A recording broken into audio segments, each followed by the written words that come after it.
A stunning look at the amount of plastic pollution found in beer brewed with Lake Michigan water. The University of Minnesota study found tiny fibers called microplastics in every sample. Our Julia Fellow joins us live now to give us a first look at this study on Live at Daybreak. Hi, Julia.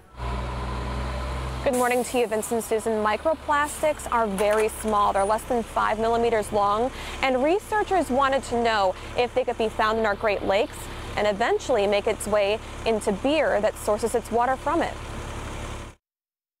Think about the small dust you can spot when you look through a window. That's sort of the size that I'm seeing. You can see it a lot clearer under a microscope. Mary Kasuth discovered through her research as a graduate student at the University of Minnesota, there are plastic particles in our Great Lakes tap water and the beer brewed with it. What are you concerned about? Plastic itself also has additives. There are UV stabilizers, colorants. There are plasticizers like phthalates and bisphenol A, potentially leach into an organism that ingested the plastic particle.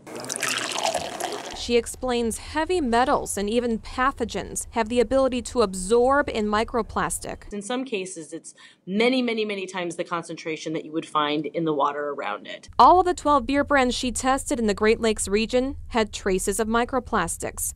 4 of the brands tested used water from Lake Michigan specifically. She found about 3 microfibers per liter in the 3 samples that were taken from each brand.